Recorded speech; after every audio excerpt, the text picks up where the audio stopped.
ஒரு வாரத்தில் ஞானம் அடைஞ்சாது அது பகவான் சொல்கிறாங்க. ஓம் ஸ்ரீராம் ஜெயராம் ஜெய ஜெயராம் அப்படின்னு நாமத்தை ஜெபிச்சு சுவாமி ராம்தாஸ் சொன்னார், இடைவிடாமல் 24 மணி நேரமும் ஜெபி.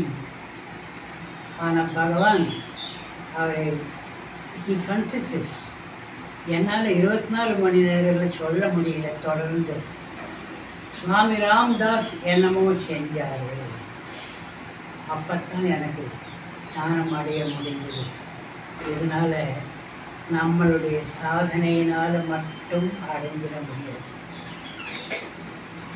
குரு அருள் ரொம்ப ரொம்ப அவசியம்.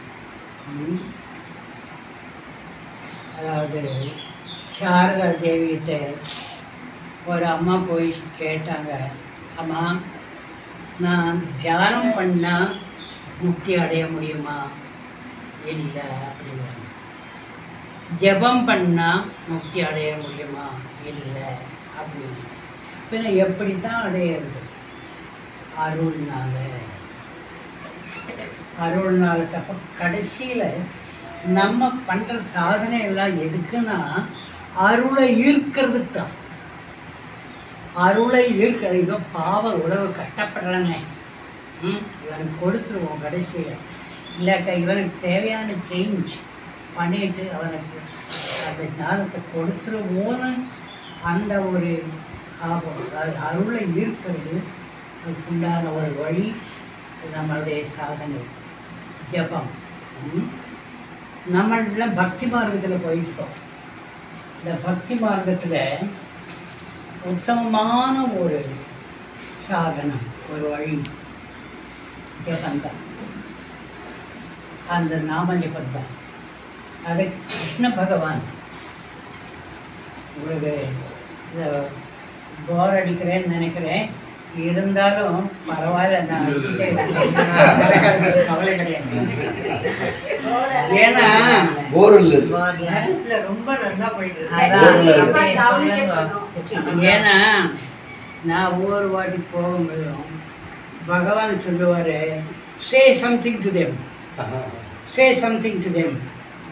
அப்போ நான் என்ன சொல்லுவேன்னா, Bhagavan kindly speak through me, kindly speak through மீன்னு சொல்லிட்டு ஏன் மூலமாக நீங்கள் பேசுவோ அப்படின்னு சொல்லிட்டு தான் பேச ஆரம்பித்தேன்.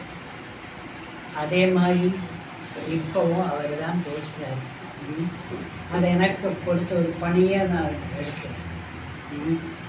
அப்புறம் பேசி முடித்த பிறகு நான் அவர்கிட்ட போக மாட்டேன், அங்கே நின்ன இடத்துலையே உட்காந்து வணங்குவேன் பகவான். ஏன்னா அவரை கூப்பிடாம அவர்கிட்ட நம்ம போக முடியாது.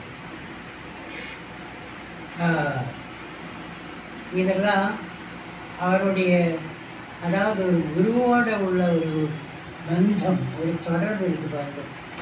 அதில் சில நுணுக்கங்கள் இதெல்லாம் அவர் கூப்பிடாம நம்ம அவர்கிட்ட போக முடியாது. அதனால் நான் என்ன பண்ணுவேன்னா, முடித்த உடனே அங்கேயே விழுந்து கும்பிடுவேன்.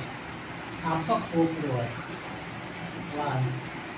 சில நாளைக்கு போக்குவார் அப்படிம்பாரு.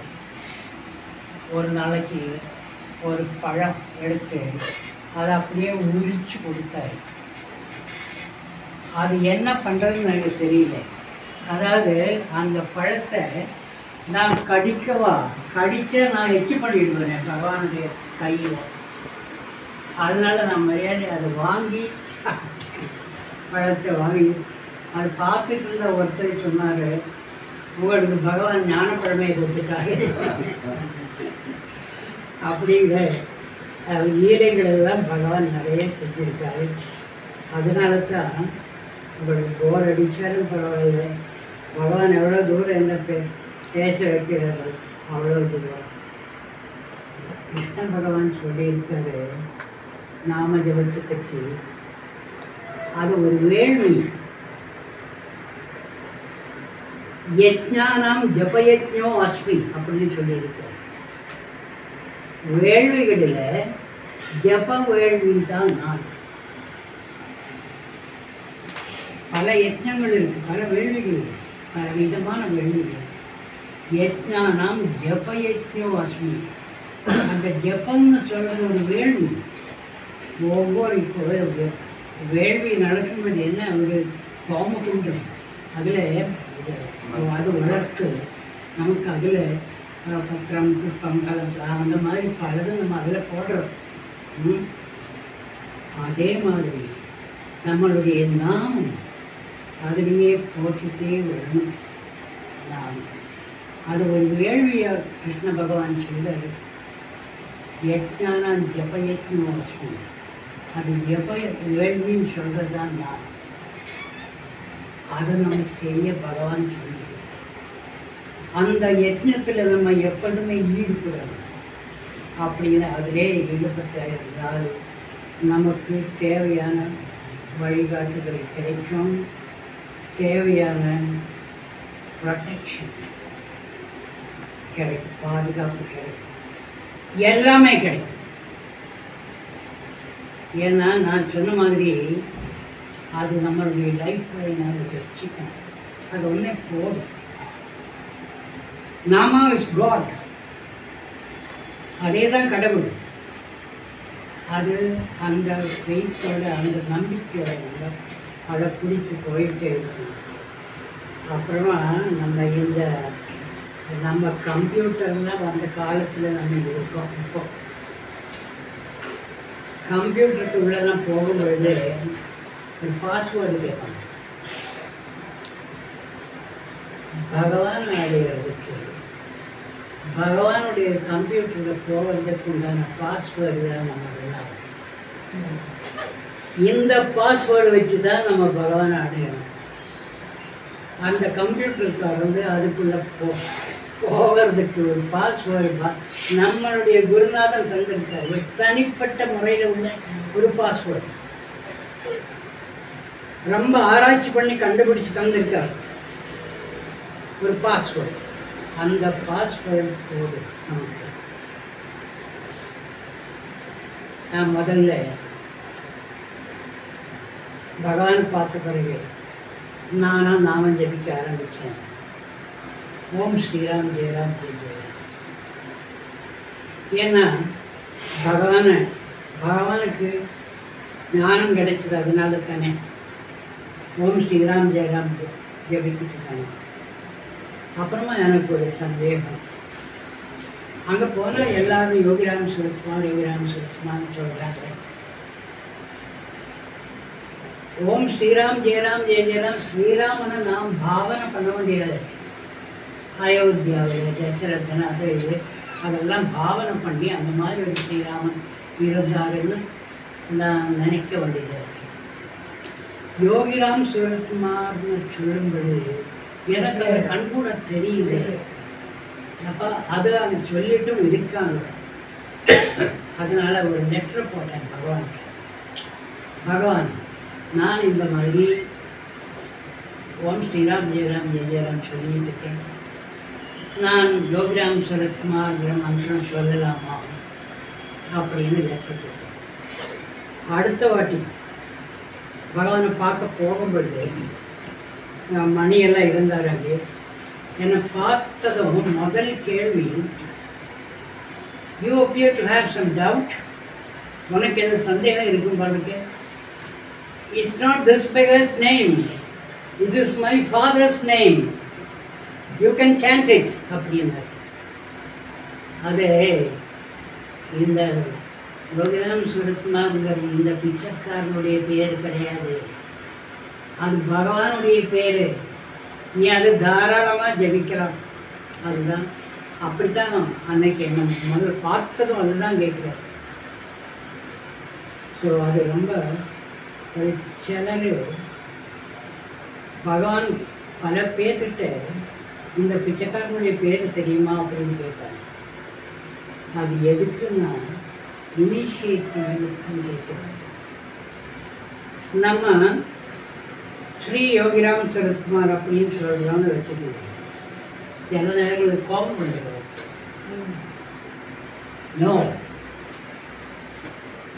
யோகிராம் சரத்குமார்னு சொன்னால் தான் அவரை பிடிச்சிக்கிறது. வேற எதையும் அதோட சேர்த்தக்கூடாது. இதுதான் மந்திரம். அந்த அந்த மந்திரம் அது அவர் ஆராய்ச்சி பண்ணி இந்த உலகத்துக்கு என்னுடைய அப்பா கொடுத்த ஒரு வரம் அப்படின்னு அவர் சொல்லும் பொழுது, இவ்வளோ பெரிய ஒரு மகாத்மா சொல்லும் பொழுது அதில் நிறைய நுணுக்கங்கள் இருக்கு. அதனால தான் அது சொல்கிறாரு. அது பகவான் நமக்கு கொடுத்த ஒரு வரம்.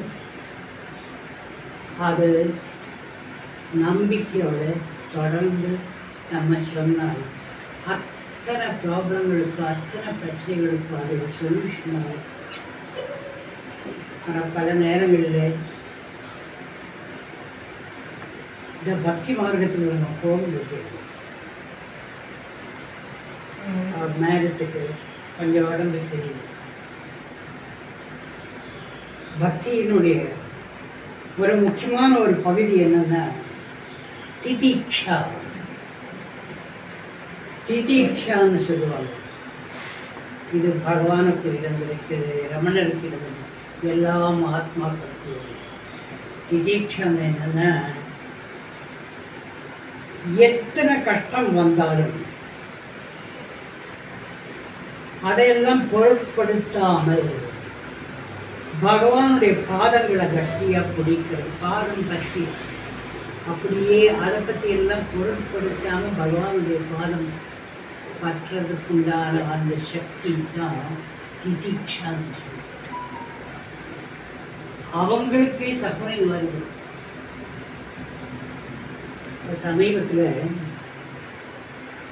சமீபத்தில் ஒரு நாள் போன வாரம்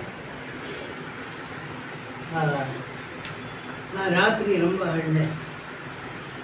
யாரும் பார்க்காம நான் இந்த ஈஸ்டரில் படிச்சேன். காரணம் என்னென்ன, ஒரு நிகழ்ச்சி ஞாபகம் வந்து, அதாவது பகவானுக்கு உடம்பு சரியில்லை. பகவான் நான் அன்னைக்கு எப்பவும் போல உபயமாக கொஞ்சம் கோதுமை மாவு கொண்டு போகும். அது பகவான் கொடுத்த ஒரு வரம், அது கொண்டு போயிருக்கேன்.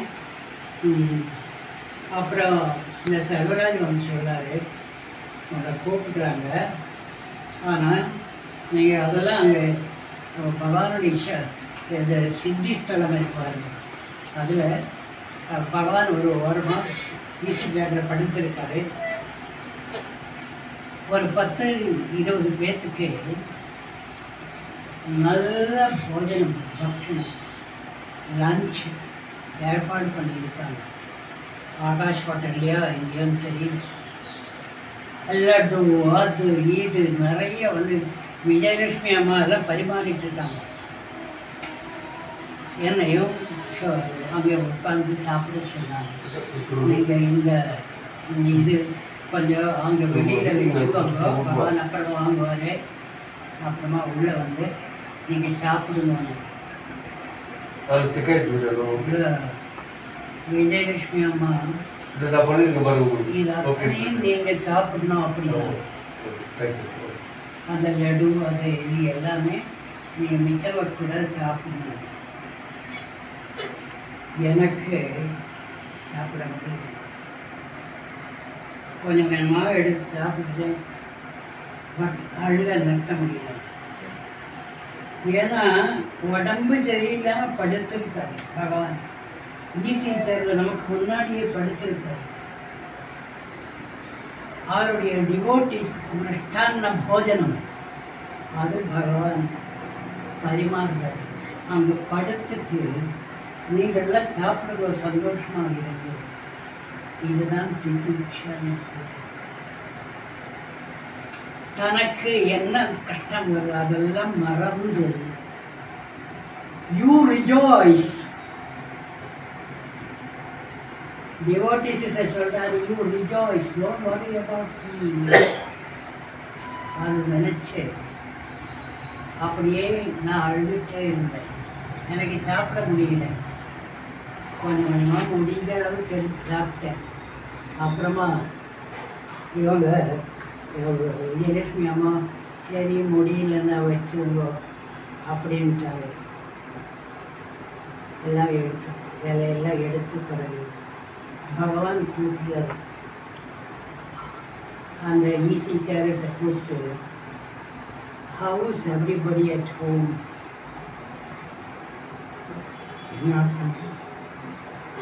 அப்படி அழகம்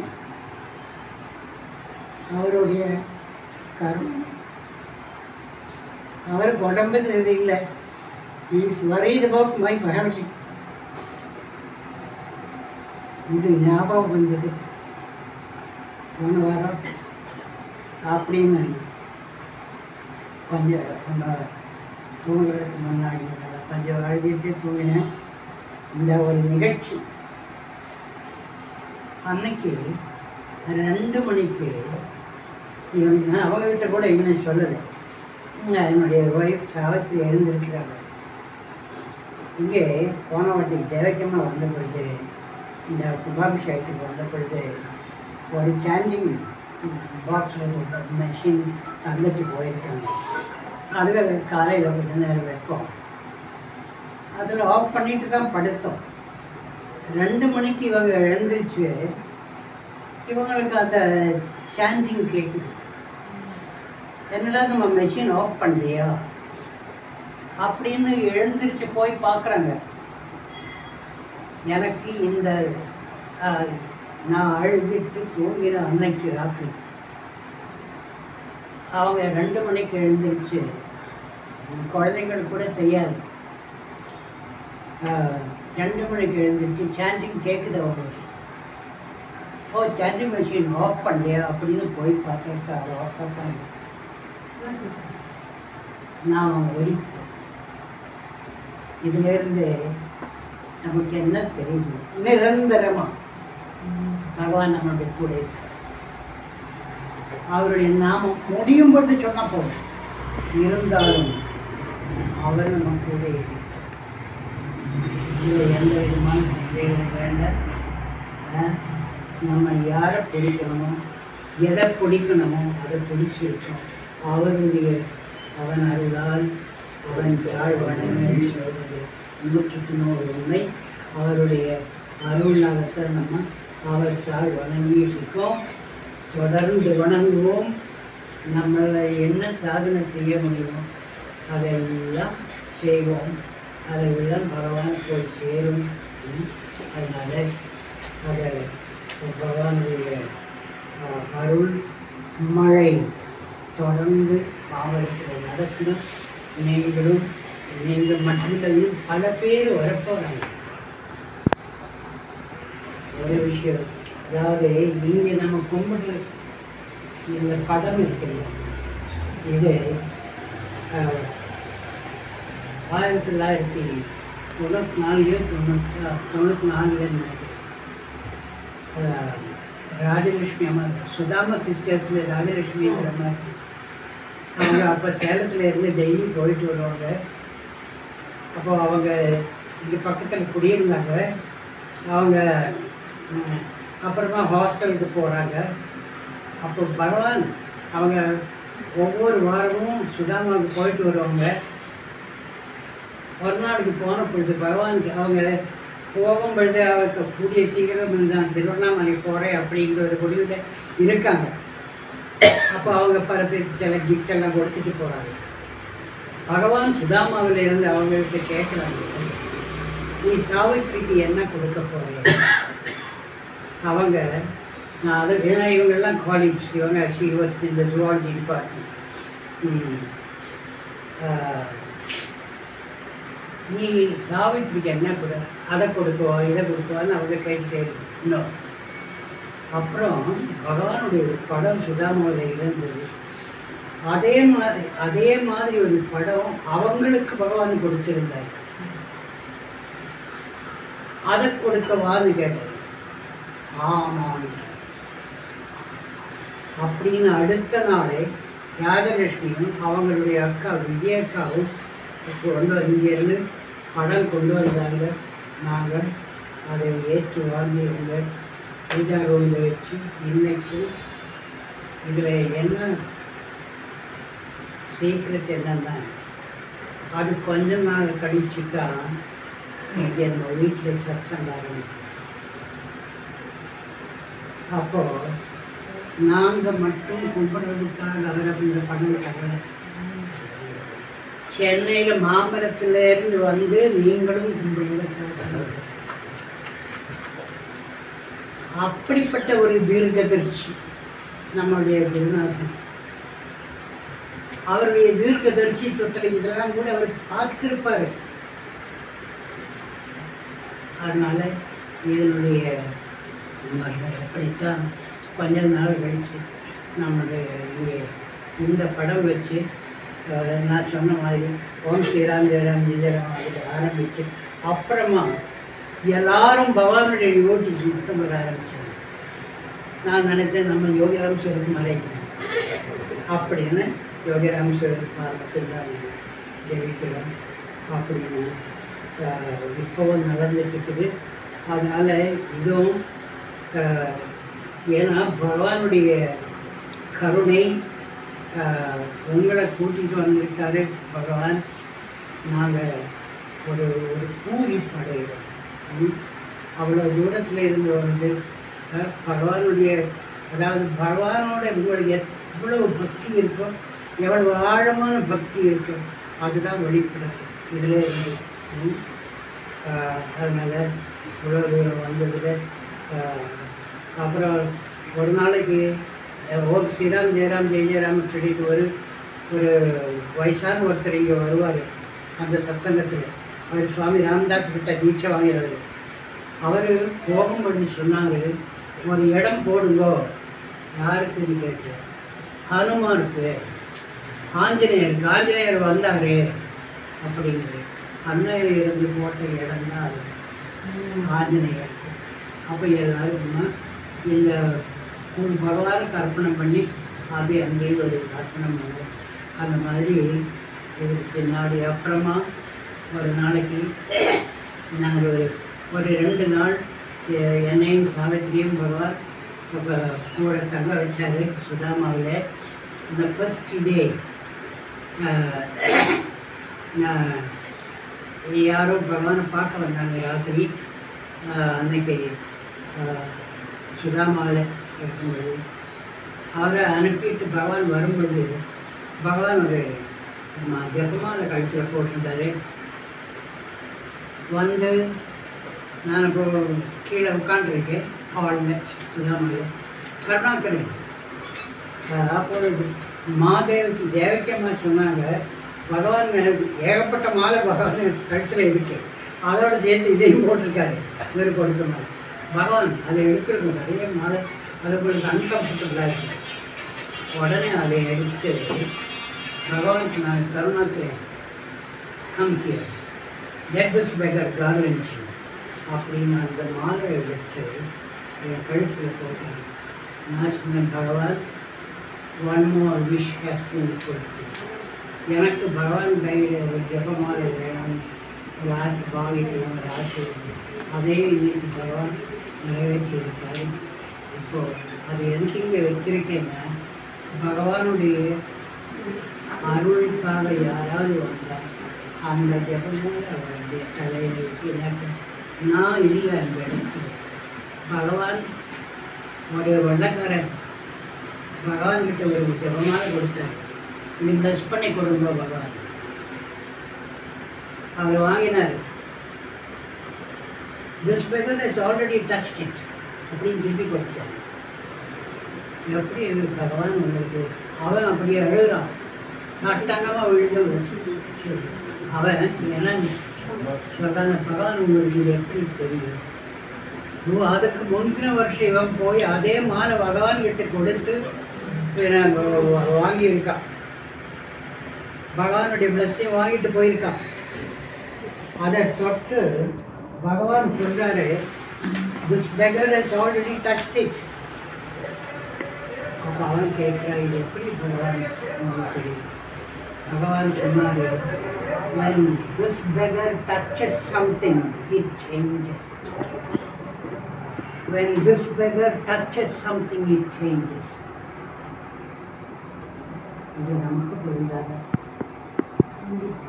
நம்மளையும் டச் பண்ணியிருக்காரு. என்னை டச் பண்ணினதுனால அவருடைய ஒரு டச் நான் உங்களை அத்தனை பேரையும் இங்கே சொல்லுவேன். Is touch. அதனால தான் நீங்கள் இங்கே நேரத்தில் போகணும்னு உங்களுக்கு எண்ணம் வந்து when this beggar touches something is changed.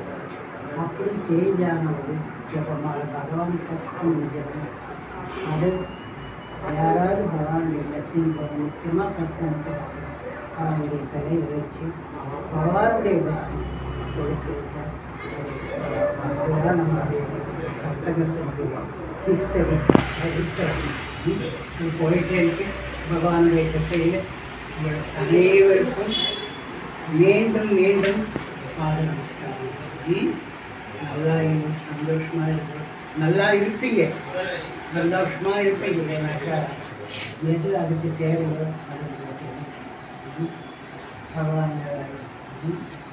அதனால் நம்ம ஆர்த்தி எடுப்போம். வேறு யாராவது பேச